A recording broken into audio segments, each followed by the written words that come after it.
Tratado de Demonología. Parte 1. Naturaleza demoníaca. Cuestión 1. ¿Qué es un demonio? Un demonio es un ser espiritual de naturaleza angélica condenado eternamente. No tiene cuerpo, no existe en su ser ningún tipo de materia sutil, ni nada semejante a la materia, sino que se trata de una existencia de carácter íntegramente espiritual. Spiritus en latín significa soplo, hálito. Dado que no tienen cuerpo, los demonios no sienten la más mínima inclinación a ningún pecado que se cometa con el cuerpo. Por tanto, la gula o la lujuria son imposibles en ellos. Pueden tentar a los hombres a pecar en esas materias, pero solo comprenden esos pecados de un modo meramente intelectual, pues no tienen sentidos corporales. Los pecados de los demonios, por tanto, son exclusivamente espirituales.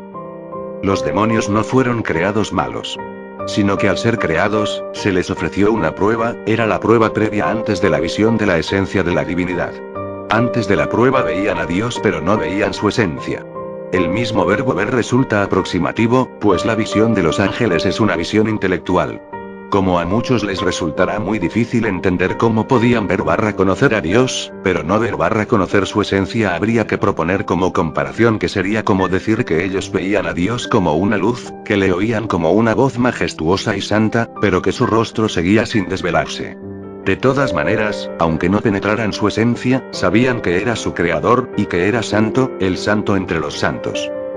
Antes de penetrar en la visión beatífica de esa esencia divina, Dios les puso una prueba. En esa prueba unos obedecieron, otros desobedecieron. Los que desobedecieron de forma irreversible se transformaron en demonios. Ellos mismos se transformaron en lo que son. Nadie les hizo así. Se sucedieron unas fases en la psicología de los ángeles antes de transformarse en demonios. Estas fases se dieron no en el tiempo material, sino el Evo 1. Al darse en el Evo, estas fases a los humanos nos parecería que fueron casi instantáneas. Pero lo que a nosotros nos parecería tan breve, para ellos fue muy largo. Las fases de transformación de ángel a demonio fueron las siguientes. Al comienzo les entró la duda de que quizá la desobediencia a la ley divina fuera lo mejor.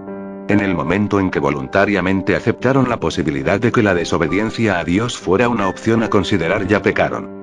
Al principio esa aceptación de la duda constituiría un pecado venial que poco a poco fue evolucionando al pecado grave. Pero al principio, ninguno de ellos en esta primera fase estaba dispuesto a alejarse irreversiblemente, ni siquiera el diablo. Fue posteriormente cuando se fue asentando en sus inteligencias lo que su voluntad había escogido a pesar del dictamen de su inteligencia que les recordaba que tal desobediencia era contra razón. Pero sus voluntades se fueron alejando de Dios, y como consecuencia de ello sus inteligencias fueron aceptando como verdadero el mal que su voluntad había escogido. Sus inteligencias fueron consolidándose en el error. La voluntad de desobedecer se fue afianzando, haciéndose esa determinación cada vez más profunda. Y la inteligencia iba buscando más y más razones para que eso le resultase cada vez más justificable. Finalmente ese proceso llevó al pecado mortal que se dio en un momento concreto, a través de un acto de la voluntad. Es decir, cada ángel llegó un momento en que no solo quiso desobedecer, sino que incluso optó ya por tener una existencia al margen de la ley divina. Ya no era un enfriamiento del amor a Dios, ya no era una desobediencia menor a algo determinado que les resultase difícil de aceptar, sino que en la voluntad de muchos de ellos apareció la idea de un destino aparte de la Trinidad, un destino autónomo. Los que perseveraron en este pensamiento y decisión comenzaron un proceso de justificación de esta elección. Comenzaron un proceso en que se trataron de autoconvencer de que Dios no era Dios. De que Dios era un espíritu más. De que podía ser su creador, pero que en él había errores, fallos. Comenzaban a acariciar la posibilidad que había aparecido en sus inteligencias. La posibilidad de una existencia aparte de Dios y de sus normas. La existencia aparte de Dios aparecía como una existencia más libre. Las normas de Dios, la obediencia a Él y a su voluntad, aparecían progresivamente como algo opresor, pesado. Dios comenzaba a ser visto como un tirano frente al que había que liberarse. En esta nueva fase de alejamiento, ya no era simplemente que buscaran un destino fuera de Dios, sino que Dios mismo les parecía que era un obstáculo para alcanzar esa libertad. Pensaban que la belleza y felicidad del mundo angélico hubiera sido mucho más feliz y libre sin un opresor. ¿Por qué había un espíritu que se alzaba por encima de los demás espíritus? ¿Por qué su voluntad se debía imponer sobre la de los demás espíritus? ¿Por qué una voluntad debe imponerse sobre otras voluntades? No somos niños, no somos esclavos, debieron pensar. Dios ya no era un elemento que habían dejado atrás, sino que comenzaba a convertirse para ellos en el mal. Y así comenzaron a odiarle. Las llamadas de Dios hacia estos ángeles para que volvieran hacia él eran vistas como una intrusión inaceptable. En esta fase, el odio en unos creció más, en otros espíritus menos. Puede sorprender que un ángel llegue a odiar a Dios, pero hay que entender que Dios ya no era visto por ellos como un bien, sino como un obstáculo, como una opresión. Él era visto como las cadenas de los mandamientos, como la falta de libertad. Ya no era visto como un padre, sino como fuente de órdenes y mandatos. El odio nació con la energía de sus voluntades resistiendo una y otra vez a las llamadas de Dios que como un padre les buscaba. El odio nació como reacción lógica de una voluntad que tiene que afianzarse en su decisión de abandonar la casa paterna, por decirlo en términos que resulten inteligibles para nosotros. Es decir, alguien que se marcha de casa al principio simplemente quiere marcharse, pero si el padre le llama una y otra vez, el hijo acaba diciendo déjame en paz. Dios les llamaba entonces, pues sabía que cuanto más tiempo sus voluntades estuvieran alejadas de él, más se afianzarían en su alejamiento. Por supuesto que muchos ángeles que se habían alejado en un primer momento volvieron.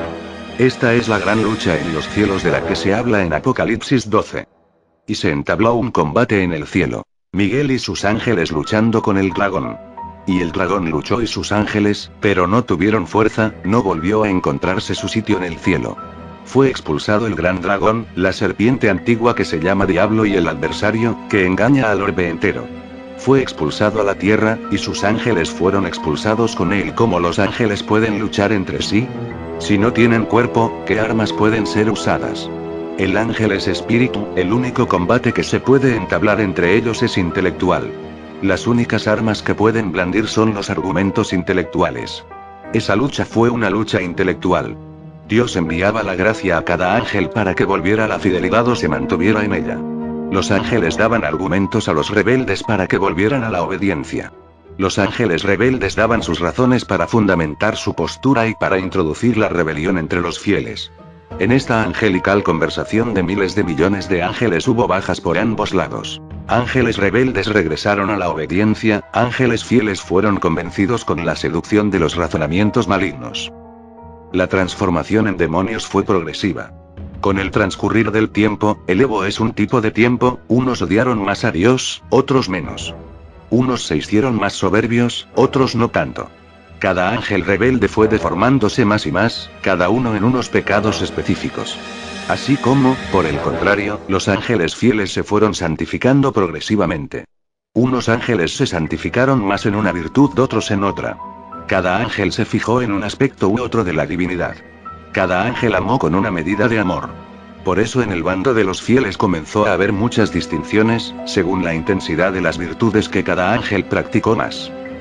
Cada ángel tenía su propia naturaleza dada por Dios, pero cada uno se santificó en una medida propia según la gracia de Dios y la correspondencia de la propia voluntad. Esto es válido pero al revés, para los demonios.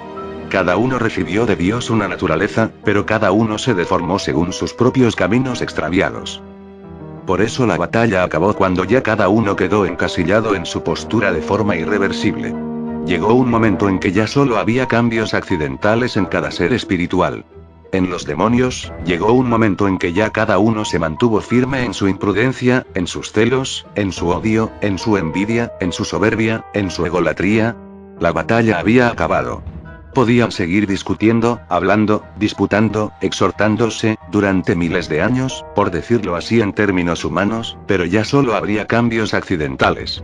Fue entonces cuando los ángeles fueron admitidos a la presencia divina, y a los demonios se les dejó que se alejaran, se les abandonó a la situación de postración moral en que cada uno se había situado.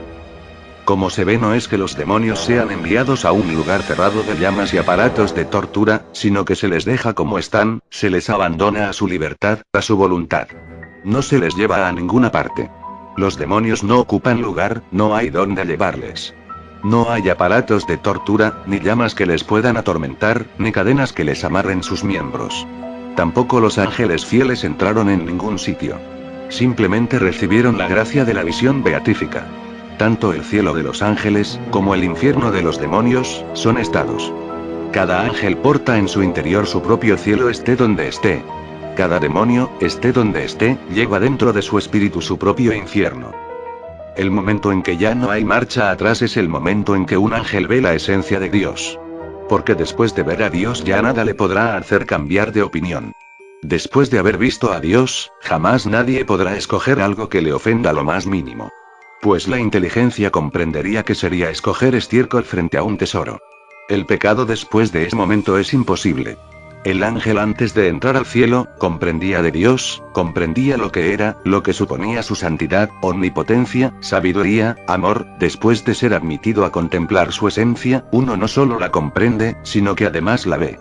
Es decir, uno ve su santidad, su amor, su sabiduría, etc. El espíritu al ver aquello se llena de tal amor, de tal veneración, que jamás, bajo ningún concepto, quiere separarse de ello. Por eso el pecado pasa a ser imposible. El demonio queda irremisiblemente ligado a lo que ha escogido, desde el momento en que Dios decide no insistir más. Llega un momento en que Dios decide no enviar más gracias de arrepentimiento. Pues cada gracia de arrepentimiento solo puede ser superada, solo puede ser vencida, afirmándose más en el odio. Llega un momento en que Dios ve que enviar más gracias solo sirve para que el demonio afiance más lo que ha escogido su voluntad. Llega un momento en que Dios amor da la espalda a dos y deja a su hijo que siga su camino. Deja que el demonio siga su vida aparte. Por un lado podríamos decir que no hay un momento único en que el ángel se transforme en demonio, sino que se trata de un proceso lento, gradual, evolutivo. Pero por otro lado, por largo que haya sido ese proceso previo y posterior, sí que hay un momento preciso en el que el espíritu angélico tiene que tomar la decisión de rechazar o no a su creador. Ya se ha dicho que en ese proceso cabe la marcha atrás, esa es la celestial batalla angélica de la que habla Ab 12, 7, 9. Pero llega un momento de esa batalla, en que ya los demonios se alejan y se alejan. No tendría sentido seguir insistiendo. El Creador respeta la libertad de cada uno. El demonio aparece en las pinturas y esculturas deforme, es muy adecuado es modo de representarlo, pues es un espíritu angélico deformado. Sigue siendo ángel, es solo su inteligencia y su voluntad lo que se ha deformado, nada más. En lo demás sigue siendo tan ángel como cuando fue creado. El demonio en definitiva es un ángel que ha decidido tener su destino lejos de Dios. Es un ángel que quiere vivir libre, sin ataduras. La soledad interior en que se encontrará por los siglos de los siglos, los celos de comprender que los fieles gozan de la visión de un ser infinito, le llevan a echarse a sí mismo en cara su pecado una y otra vez. Se odia a sí mismo, odia a Dios, odia a los que les dieron razones para alejarse. Pero no todos sufren lo mismo. Unos ángeles en la batalla se deformaron más y otros menos. Los que más se deformaron, los más deformes, sufren más. Los menos deformes sufren menos. Pero una vez más hay que recordar que solo es deformidad de la inteligencia y la voluntad. La inteligencia está deformada, oscurecida, por las propias razones con las que uno justificó su marcha, su liberación. La voluntad impuso a la inteligencia su decisión, y la inteligencia se vio impelida a justificar esa decisión. La inteligencia funcionó como un mecanismo de justificación, de argumentación de aquello que la voluntad le fustigaba a aceptar. Como se ve, el proceso tiene una extraordinaria similitud con el proceso de envilecimiento de los humanos. No nos olvidemos que los humanos somos un espíritu en un cuerpo. Si prescindimos de los pecados relativos al cuerpo, el proceso interno psicológico que lleva a una persona buena a acabar en la mafia, o de guardia en un campo de concentración, o de terrorista, es en sustancia el mismo proceso. En sustancia, el concepto de pecado, de tentación, de evolución de la propia iniquidad es igual en el espíritu angélico que en el espíritu del hombre. Pues los pecados del hombre son siempre pecados del espíritu, aunque los cometa con el cuerpo. Ya que el cuerpo es tan solo un instrumento de lo que ha decidido el espíritu con su libre albedrío. Así como el niño atraviesa un período de niñez, así también el ángel al principio acaba de ser creado y no tiene experiencia. La persona humana tiene tentaciones de otras personas, también los ángeles de sus semejantes. El hombre puede pecar por estructuras mentales tales como la patria, el honor de la familia, o el bienestar de un hijo. El espíritu angélico también tenía detrás de sí grandes construcciones intelectuales que, aunque distintas a las humanas, supondrían un complejo correlato angélico de todo este mundo humano que conocemos. Nosotros los humanos somos también espíritu, aunque tengamos un cuerpo, y solo tenemos que mirar a nuestro interior para comprender cómo uno puede caer en el pecado, cómo uno puede envilecerse. Es entonces cuando el pecado de los ángeles nos empieza a parecer más cercano y ya no nos resulta tan incomprensible. Un buen amigo mío, profesor de la Universidad de Alcalá de Henares, se quedó un poco sorprendido ante esta expresión de dar la espalda e incluso me sugirió la posibilidad de una corrección en la formulación de la frase. ¿Puede de verdad hacer tal cosa el amor infinito?